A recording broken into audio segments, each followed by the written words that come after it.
Hey there. All right, it's time. It's time to talk about some vampire counts. You know, I can't put it down.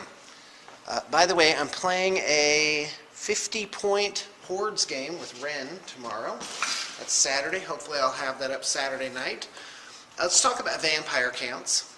First off, I've done kind of an overview of the book, but I have a whole game under my belt now, so I feel that I'm more or less an expert. Let me tell you what I've learned. And you know what? Let's have it all quiet on the set and keep the chuckles for later. It's all right. So let's. Yeah, I didn't say sneezes, I guess. Okay, here's the deal. Ethereal units, those are problems. And there is not... So the problem with ethereal units is that or ethereal, no, that's not right, is that they can lose wounds due to combat resolution. And so that usually makes them evaporate. So they can't really take another unit on head on, except the Cairn race probably could. With a goodly 15 attacks with great weapons, bam, they could be awesome. I can't wait to try them. Only 250 points for that unit, for that giant problem. In fact, the Cairn wraiths are 50 points each, and they can be up to 10 in a unit. So guys, supporting attacks, is that really worth it, 50 points a model? But boy, Ethereal is really fantastic. So what I want to do is talk about the spell. How exciting is it to watch me with this book? See here what it looks like?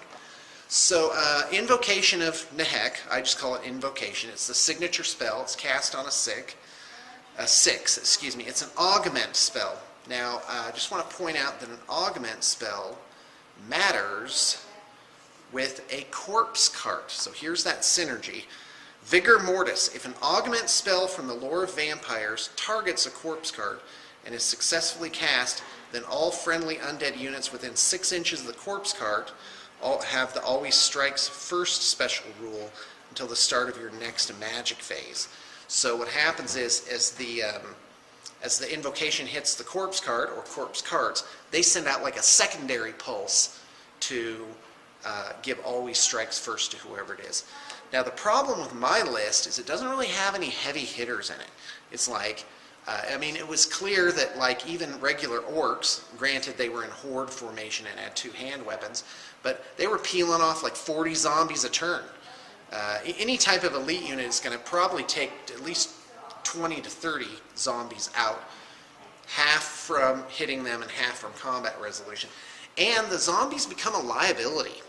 So I'm not using the zombies right. I've got to they got to be like a 1-edge tar pit or something like that, just operating solo, because you can't bring back enough zombies to really tie down a unit for too long.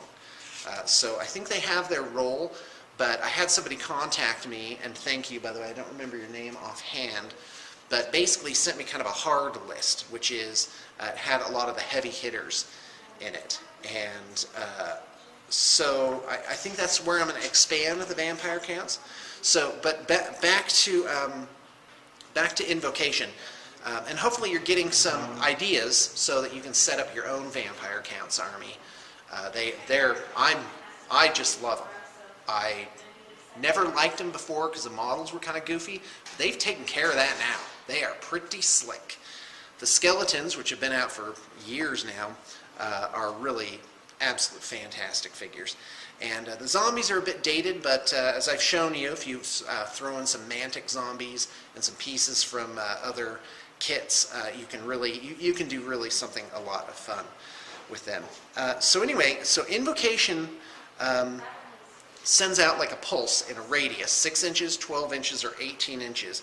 18 inches, which is the highest casting cost at 18 plus, that is like, you could hit almost the whole army with that.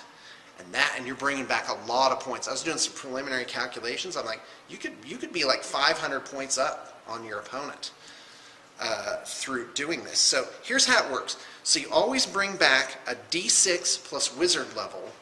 So there's only 3 possibilities. D6 plus wizard level. So that's 3 or 4 plus whatever the wizard level is. Let's say it's a 4. So you'd get back 7 or 8 guys from that. So that's the first type. And then the second thing you can get back is you can get back the wizard level +1. And then the third option, or the third type of effect invocation can have, is just 1 wound. So here's how it works. If it's infantry, you get D6 plus level. That's the biggest one. If models, let's see here, other troop types gain 1 plus caster's wizard level. So everything else, except things that are vampiric, ethereal, or large target only get 1 back. So let's take a look at the list now, and let's talk about points. So a casting of invocation that affects a unit of zombies is going to get back 2d6 because of the newly dead rules. So they're going to get back 7 plus caster level. Let's say it's an average of 3. So they're going to get back 10 zombies. But how much is 10 zombies really worth? It's worth 30 points. Not bad. Skeletons, though, they're going to get back d6 plus caster level, let's say 3. So that is about 6 or 7. So they get back about 30 points too, worth of guys. Crypt ghouls, however, will get at 10 points a model, will get back, let's say, 7 guys. So they would get back 70 points. So crypt ghouls benefit greatly. I'm not a fan of the crypt ghouls now, though. Dire wolves at 8 points. They are war beasts, so they fall into the other category. So they would only get back 4, but 4 times 8 is 32. So all your core units, you're going to get back about 30 points worth of guys. But now let's go to the specialty units. So a corpse cart is in the other category, so they would get back, in this case, 1 plus caster level. So let's say it's 3, get back 4 wounds. Now that's the weird thing, is a corpse cart, really you don't want a corpse cart in the front line. It doesn't do that much damage. It's got, really, the corpse cart is kind of like a unit you want just behind your lines because of the Vigor Mortis pulse, and also, what else? They can have Balefire and Unholy Loadstone. One of those makes enemy casters in 24 inches, cumulatively -1 to their casting. So that does have a bit of a synergy with the ethereal units, because the ethereal units really only have danger from spells. Spells are the big danger to ethereal units. Okay, so Graveguard. Graveguard are infantry, so they get back a d6. They get back, let's say, 7 guys on average. So 7 times 11 points each, plus they mimic what they have. Oh boy, it's too noisy. Okay, so they would get back about 77 points worth of models. Now you're talking. So if you do this pulse of invocation in the radius, you want to hit as many of these high point units as possible. You want to hit a bunch of heavy hitters. So a unit of Graveguard. By the way, I have those coming. They should actually be in the studio over the weekend. So we're gonna really get moving on those. So Graveguard, that's where you want your invocation on. Black Knights, they fall into the other category. They're even better. So you'd get back probably 4 or 5 per casting. So let's say 3 to 5, and so with 5 back, level 4 wizard +1, you'd get back 105 points. More if they had barding and lances. So Black Knights, so with a single casting of invocation, you could conceivably get back 150 to 200 points worth of figures. But see, the problem there is you have to lose the figures first. So, but you know, that just means you can be like in the game with Josh. You saw I could be reckless, and I didn't really pay for it. All the fanatics came out. They did all this damage. Guess what? 2 guys lived, and the next turn I just brought them all back. It made me happy inside. Okay, Crypt Horrors. Now, Crypt Horrors are 38 points a model, but they have 3 wounds. So you got to say each wound's worth about 13 points. So they're kind of like the Graveguard. And, well, no, they're not infantry. So you get back maybe 4 wounds. So that'd be about 50 points there. So you just got to go through each thing and see, well, how much would you get back? For ethereal units, really, it's not that worth it. But Cairn Wraiths have 2 wounds, so each wound costs you 25 points. Now, it's not really worth it. But remember, it's going out in a pulse. It's just affecting everything. So what you got to do is, really, I'm looking at Graveguard and Black Knights. Those are heavy hitters, and they're dangerous. With Killing Blow, you can't just attack them with impunity, and you're going to be bringing back. Graveguard have heavy armor, hand, weapon, shield. That is not bad. That is heavy infantry, and they've got Killing Blow and Toughness 4. All for 11 points. So let's examine a Crypt, because Crypt Ghouls were so popular, I think they nerfed them with the point increase, which is too bad because then they made them not, and they don't fill any particular role. You know, I'm not sure what to do with Crypt Ghouls, and they just kind of make me sad. If they had made them really fast, that would have been another thing, you know, but they didn't. They just kind of made them basic, and, you know, quite frankly, Skeleton Warriors, you get twice as many, and they get the parry save, so that kind of makes up for the toughness not being 4 like the Crypt Ghouls are. So, guy, how did I get onto this? Oh, so an 11-point Graveguard versus a 10-point Crypt Ghoul. There's really no contest. I'm just sad to see what happened to the Crypt Ghouls. So let's see here. Hex Wraiths, I'm still not sure what to do with them. They are ethereal. So because I was talking about Invocation, but now let's talk about rare units. So because I was looking at things again in light of, well, what if your army is really, what if you're pulsing out 2 or 3 invocations a turn, or as we found out, it really is only 1 or 2, even with 3 casters. So, but what if it's 1 or 2 per turn over the course of the game? Oh my gosh! If you were getting back 100 points per pulse of invocation over the course of the game, yeah, you would really be up the hundreds of points. And that's the trick. Is that usually it's like, well, but yeah, if your opponent's very aggressive, they just kind of break through. Well, not with undead. If you hold that line, and you can with these big beefy units, yeah. So I'm looking at Graveguard. Graveguard look really good right now. So a Vargulf is vampiric, so it falls into, unfortunately, the category where they only get 1 wound back. Let me just double check that. Models with vampiric, ethereal, or large target. So what in the rare, there's no infantry in rare, except Cairn Wraiths, and they're ethereal. So basically, what units in rare are vampiric, ethereal, or large target? Vargulf, and let me show you what I'm looking at. So Vargulf is vampiric, so 1 wound for him. Blood Knights are vampiric, 1 wound for them. Cairn Wraiths are ethereal, 1 wound for them. Black Coach is blah blah blah is vampiric, so 1 wound for that one. A Terrorgeist is a large target, 1 wound for there. And a Mortis Engine is a large target, so 1 wound there. So basically, Invocation it only has peripheral benefits for the rare choices. Quite frankly, Invocation and Graveguard and Invocation and Black Knights have absolutely fantastic synergy there. Maybe Crypt Horrors. I'm really not sure on that one. Yeah, Crypt Horrors. Ghouls, I gotta say, drop the ghouls. That you notice I already had them done, so I just kind of put them in there. But really, yeah, not that impressed. Zombies have their role. Skeleton Warriors.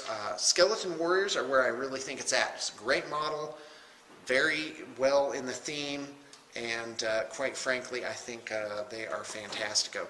Also, Necromancer with the Master of the Dead upgrade.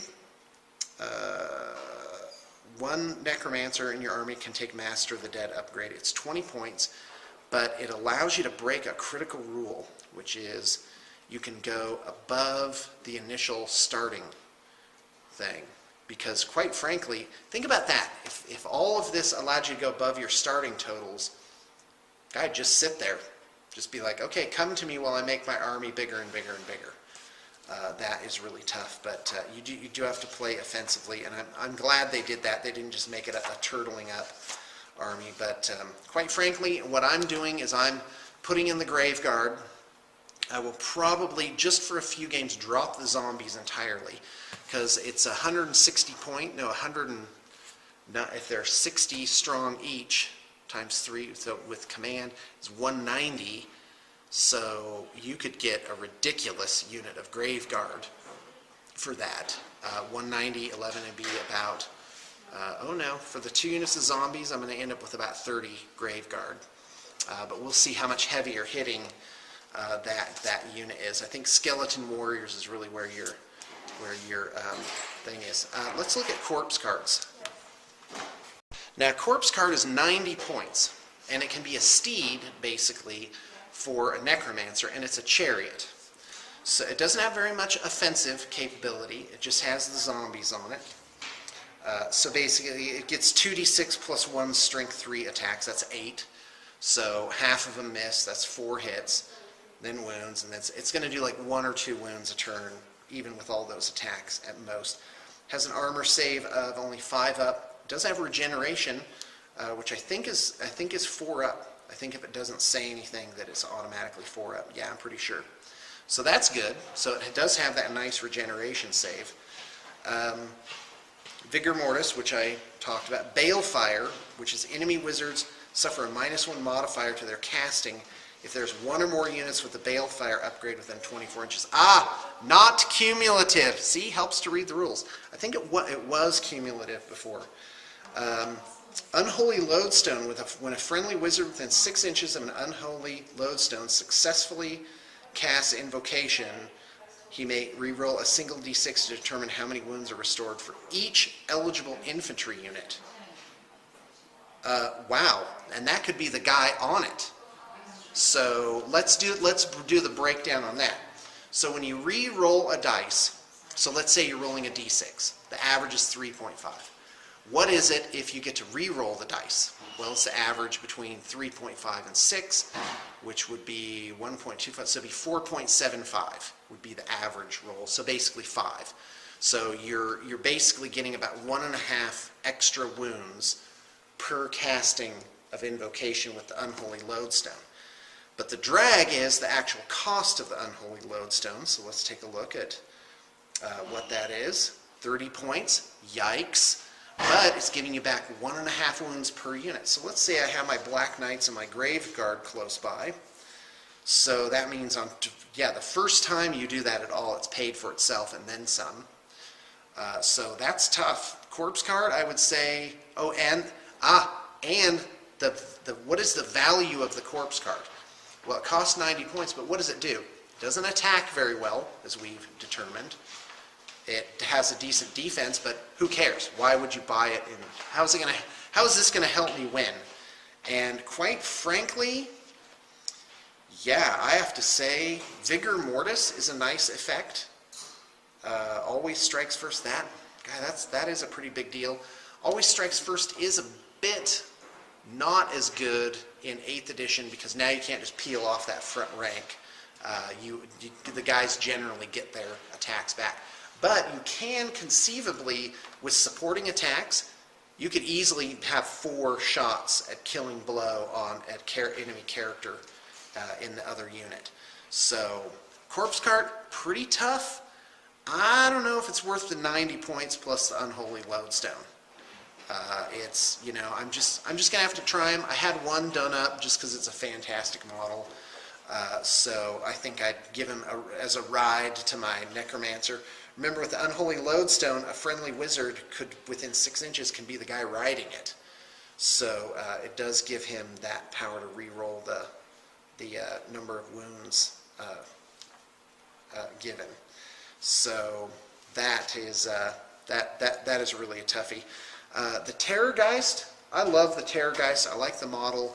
I'm just not sure what kind of role that unit is going to play in the game.